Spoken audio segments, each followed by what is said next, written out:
की फोटो या मूर्ति जो भी आपके पास है उनको विराजमान कर दीजिएगा। उसके बाद फिर हम जवारे बोएंगे। शारदीय नवरात्रि में जवारे बोना बहुत शुभ माना जाता है, तो जवारे आप हो सके तो जरूर बोइएगा।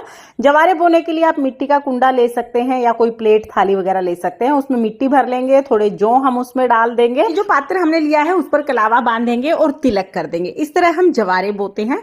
जवारे का जो ये कुंडा है ये आप वैसे तो कहीं पर भी चौकी पे रख सकते हैं, लेकिन अगर आप जवारे के कुंडे के ऊपर कलश की स्थापना कर रहे हैं तो माता रानी के राइट हैंड की तरफ, यानी जो पूजा कर रहा है उसके लेफ्ट हैंड की तरफ आप इसे रख दीजिएगा।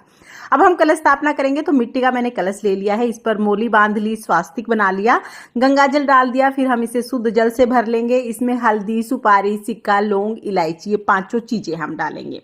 आपके पास मिट्टी का कलश नहीं है तो आप तांबे पीतल का लोटा भी ले सकते हैं। अब इसमें हम आम के पत्ते लगा देंगे, तो आम के पत्तों पर तिलक करके हम आम के पत्ते इसमें सजा देंगे। 5, 7, 9 पत्ते आप ले सकते हैं। अब हमें क्या करना है, जटा वाला नारियल लेना है। नारियल पर तिलक करके लाल रंग का कपड़ा बांध देंगे। लाल रंग का कपड़ा ना हो तो आप सिर्फ मोली भी बांध सकते हैं। इस तरह से नारियल तैयार करके हम नारियल को कलश के ऊपर रखेंगे। कलश पे हम एक ढक्कन रखेंगे, उसमें चावल भर लेंगे और इसके ऊपर हम जो नारियल हमने तैयार किया था वो रख देंगे। नारियल हमें इस तरह से रखना है कि नारियल का मुख जो पूजा कर रहा है उसकी तरफ होना चाहिए, यानी साधक की तरफ होना चाहिए। अब इस कलश को उठा के हम जो जवारे हमने बोए थे वहां पर स्थापित कर देंगे। तो यहाँ पर हमारे कलश की स्थापना हो गई है। उसके बाद गणेश जी को विराजमान करेंगे। इस तरह से पहले दिन हमें स्थापना करनी है। आप चाहें तो आप नवग्रह की स्थापना भी कर सकते हैं या बिना नवग्रह की स्थापना किए भी आप पूजा कर सकते हैं। अब हम पूजा शुरू कर देंगे। तो सबसे पहले हम देसी घी का दीपक जलाएंगे। आप चाहें तो आप अखंड दीपक भी जला सकते हैं या आप सिंपल साधारण दीपक जला सकते हैं। तो यहाँ पर मैं देसी घी का सिंपल दीपक जला लूंगी। दीपक जलाने के बाद हम संकल्प करेंगे, हे माता रानी, आज से 9 दिन तक मैं आपकी व्रत पूजा कर रही हूँ। आप मेरे घर में निवास करें और अगर कोई गलती रह जाती है तो मुझे क्षमा करें और मेरी मनोकामनाओं को पूर्ण करें। ऐसा संकल्प करने के बाद हम जल के छींटे लगाकर भाव रूप में सभी को स्नान करा देंगे।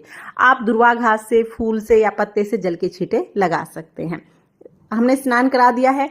इसके बाद हम वस्त्र स्वरूप कलावा समर्पित कर देंगे। गणेश जी को हम जनेऊ चढ़ाएंगे। अगर जनेऊ नहीं है तो कोई बात नहीं, सिर्फ कलावा भी चढ़ा सकते हैं। माता रानी को कलावा समर्पित करेंगे और कलश पर हमने पहले ही कलावा बांध दिया है। उसके बाद सभी को हम रोली से तिलक कर देंगे। तो यहाँ पर गणेश जी को, माता रानी को, कलश को, दिए को, सभी को हम तिलक करेंगे। रोली से, चंदन से तिलक कर दीजिएगा। उसके बाद फिर हम अक्षत यानी चावल समर्पित कर देंगे और फिर हम फूल समर्पित करेंगे। जो भी फूल आपको मिल जाए वो फूल आप समर्पित कर सकते हैं। माता रानी को आप लाल रंग की चुनरी जरूर समर्पित कीजिएगा। लाल रंग की चुनरी समर्पित करना बहुत शुभ माना जाता है, तो पहले दिन आप चुनरी समर्पित कर दीजिएगा। उसके बाद स्थापना वाले दिन हो सके तो मीठा पान आप समर्पित कीजिए। मीठा पान ना हो तो पान के पत्ते पर पताशा, सुपारी, लौंग, इलायची रखकर ये हम पान के रूप में माता को समर्पित कर देते हैं। हम भोग समर्पित करेंगे तो भोग में पताशे का भोग सबसे ज्यादा शुभ माना जाता है। पताशे का भोग आप पूरे 9 दिन तक माता रानी को जरूर समर्पित करें। पताशे ना मिले तो मिश्री ले सकते हैं। इसके बाद पंचमेवे, ऋतु फल, ये सब भोग हम समर्पित करते हैं। इसके साथ ही पूजा में हमें 1 लोटा जल जरूर समर्पित करना है। जल के बाद ही भोग पूर्ण होता है, तो जल हम जरूर समर्पित करेंगे।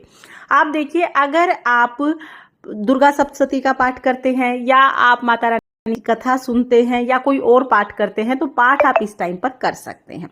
उसके बाद हमें श्रृंगार चढ़ाना है। तो श्रृंगार आप पूरे 9 दिन में किसी भी दिन चढ़ा सकते हैं। एक दिन हमें श्रृंगार चढ़ाना होता है। अगर पहले दिन श्रृंगार चढ़ा रहे हैं तो ये श्रृंगार 9 दिन तक यहीं पर रखा रहेगा। उसके बाद दक्षिणा चढ़ाएंगे। दक्षिणा भी हमें 9 दिन में एक दिन चढ़ानी होती है, आप किसी दिन भी चढ़ा सकते हैं। अब हमें हवन करना है। नवरात्रि में सुबह के टाइम पर हवन करना जरूरी होता है। गाय के गोबर से बने हुए उपले से आप हवन कर सकते हैं। ये आपको पूजा की दुकान पर, जहाँ पूजा का सामान मिलता है, बहुत आसानी से मिल जाएगा। अगर किसी कारण से आपको उपला नहीं मिलता है तो आप कपूर जलाकर हवन कर सकते हैं। अग्नि में भोग समर्पित करना जरूरी होता है। तो यहाँ पर हमने उपले को जला लिया है।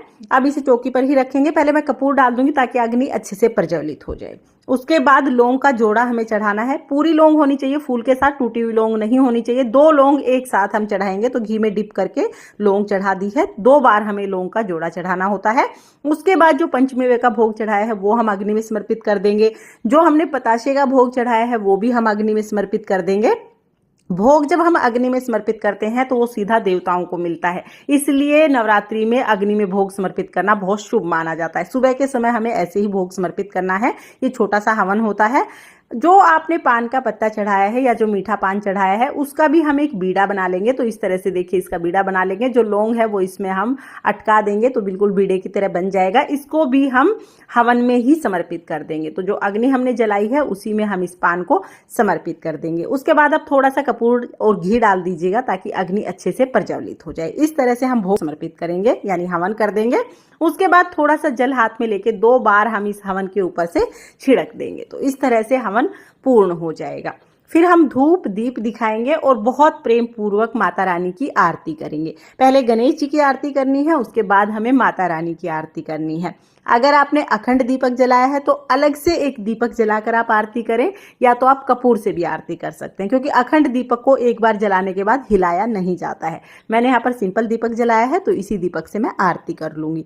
आरती करने के बाद पूजा में रही कमियों के लिए क्षमा याचना करेंगे और अपनी मनोकामनाओं को पूर्ण करने के लिए माता रानी से प्रार्थना करेंगे। अब नवरात्रि के पहले दिन की सुबह की पूजा हो गई है। पूजा के बाद हम जवारे सींच देंगे और जो जल है वो हम सूर्य देवता को अर्घ दे देंगे।